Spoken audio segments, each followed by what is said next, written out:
Le bloc-notes international de Simone Rodan-Benzaken. Bonjour Simone. Bonjour Steve. Et merci de nous rejoindre comme chaque vendredi. Vous êtes la directrice Europe de l'American Jewish Committee. L'actualité de la semaine, l'info de la semaine, c'est évidemment cette proposition, non pas un plan, mais une proposition de Donald Trump de prendre le contrôle de la bande de Gaza et d'y expulser ad vitam aeternam ou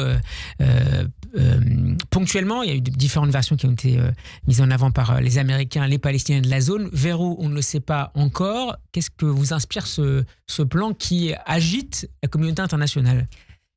Écoutez, premièrement, il semble à la fois assez peu réalisable, en tout cas tel quel, en tout cas ce qu'on comprend ce qu'il va être, politiquement compliqué, je pense aussi d'un point de vue moral, il peut soulever un certain nombre de questions très fondamentales. Après, ce qui me semble très intéressant, c'est qu'il pose au fond une question fondamentale. Est-ce qu'on peut continuer de la même manière que nous l'avons fait depuis des décennies ?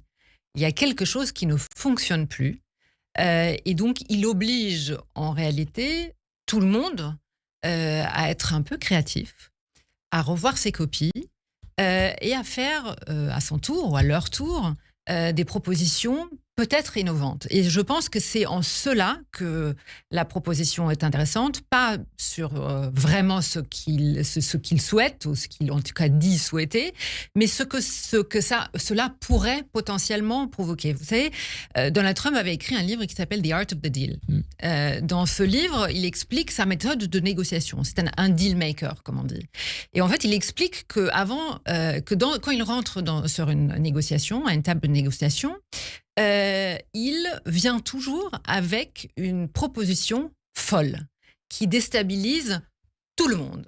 C'est sa manière ensuite d'obliger les parties adverses d'être eux les raisonnables, de venir donc vers lui, si l'objectif c'est à la fin d'obtenir un deal. Et c'est comme ça qu'il réussit à toujours obtenir le meilleur deal. Et c'est ce qui s'est notamment passé il y a maintenant plus de 4 ans, au moment des accords d'Abraham avec les Émirats Arabes Unis, alors que la question en Israël était sur la possible annexion de la Judée-Samarie. Les Israéliens avaient cédé pour obtenir l'entrée dans ces accords des Émirats Arabes. Exactement. C'est exactement ce qu'il s'est passé à ce moment-là. C'est aussi ce qu'il s'est passé maintenant avec les droits de douane. Avec le Mexique, le Canada, où il en réalité annonce des grandes choses, etc. Et finalement, il obtient des choses de la part des Mexicains. Il dit, bon, pour l'instant, je mets une pause. Voilà, c'est une manière de négocier. Donc, je ne pense pas qu'il faille prendre Donald Trump exactement à la lettre, mais justement, par contre, de se dire qu'il est évident que ce que nous avons essayé de faire depuis des décennies ne fonctionne pas. Et ça veut dire aussi, Simone, pardon, mais vous disiez ne pas reproduire les mêmes erreurs tout à l'heure. Ça veut dire que ce qui a été présenté comme les différentes phases du plan de trêve puis de cessez-le-feu, avec le retrait d'un certain nombre de zones de la part d'Israël, puis de l'ensemble de la bande de Gaza, le retour visiblement dans le jeu diplomatique du Qatar, c'était reproduire les mêmes problèmes avec les mêmes effets potentiels que ceux existants avant le 7 octobre. Il y a ça, mais il y a aussi plus largement, je veux dire, regardez quand même quelle a été la réaction de la communauté internationale depuis le 7 octobre. La réponse au 7 octobre, c'est il faut soit une reconnaissance unilatérale d'un État palestinien, soit cette formule magique d'une solution à 2 États. Comme si on aimait ces paroles, par nature, cela allait provoquer la paix dans la région. On se rend bien compte que cela ne fonctionne pas.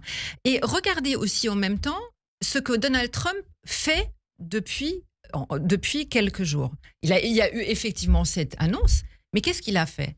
Il a décidé d'arrêter le financement de l'UNRWA, qui est quand même, quand on regarde bien philosophiquement, politiquement, le fondement d'un des problèmes de la perpétuation de ce conflit, c'est-à-dire l'idée que finalement, malgré la guerre de 1948, les Palestiniens continuent à perpétuer une guerre de retour potentiel en Israël, donc en réalité une guerre de destruction de l'État d'Israël. Problème qui alimenterait par ailleurs la proposition de Trump, si les 2 millions de Gazaouis seraient déplacés du territoire. En effet. En effet, vous avez bien raison de le soulever. Et donc, la question de l'arrêt du financement de l'UNRWA. La deuxième chose, c'est la maximum pressure donc, sur l'Iran. Ça envoie quand même, malgré les autres signaux qu'il envoie très concrètement, des sanctions financières très importantes contre la République islamique d'Iran. Donc il y a une forme de cohérence finalement. Et une troisième chose, c'est les sanctions contre la CPI. Donc il y a une forme de cohérence et voilà, maintenant le jeu est ouvert et je pense qu'il... Et d'ailleurs, Walls l'a dit, c'est aussi maintenant la responsabilité des pays arabes parce que depuis 15 mois, les pays arabes, en dehors du fait de condamner, de dire, etc., de fait, ils refusent de prendre quelconque une responsabilité pour ce qu'il se passe sur place. Tout le monde dit qu'ils sont en grand soutien à la cause palestinienne et aux Palestiniens, mais de fait... il ne se passe rien. Mais Trump parlait à qui mardi soir? Il parlait d'abord à l'Arabie Saoudite, aux Émirats, à d'autres États. Il parle à tout le monde, je pense. Il parle bien évidemment aussi à la Jordanie et à l'Égypte. Le roi de Jordanie va aller aux États-Unis la semaine prochaine. Il y a également Sisi qui va se déplacer pour rencontrer Trump. Et bien évidemment... à l'Arabie Saoudite. Avec ce moyen de pression, pardon, je vous arrête avant de parler de l'Arabie Saoudite, sur la Jordanie et l'Égypte, avec ce gel pendant 90 jours des aides humanitaires fournies par les États-Unis, c'est un moyen suffisant. On parle de milliards à chaque fois, d'1 milliard ou d'1,6 milliard de dollars. C'est un sacré levier de pression que peut utiliser Trump contre ces deux États. Oui, bien évidemment, ces deux États qui sont extrêmement dépendants du soutien financier des États-Unis. Je ne doute effectivement pas que Donald Trump va leur rappeler cela. Donc oui, je pense que c'est the art of the deal.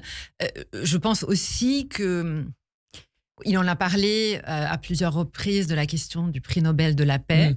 On peut en rire, ça fait sourire, mais je ne suis pas si certaine que ça. Je pense que cela joue quand même.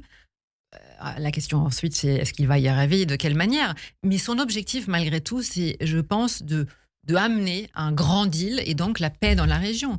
Un grand deal, ça pourrait effectivement être sur Gaza, mais aussi plus largement sur la normalisation, ou plutôt de l'intégration d'Israël dans la région, et ensuite sur la question de l'Iran. Une dernière question, Simone, puisqu'on essaie d'entrer aussi un peu dans la tête de Donald Trump. Vous parliez de The Art of the Deal. C'est pas la première fois que Trump met en avant le grand potentiel de développement immobilier de la bande de Gaza. Donc on sait que mardi, il a parlé de créer à Gaza une sorte de Côte d'Azur du Moyen-Orient, ou dans le passé, il avait parlé d'un Monaco au Moyen-Orient.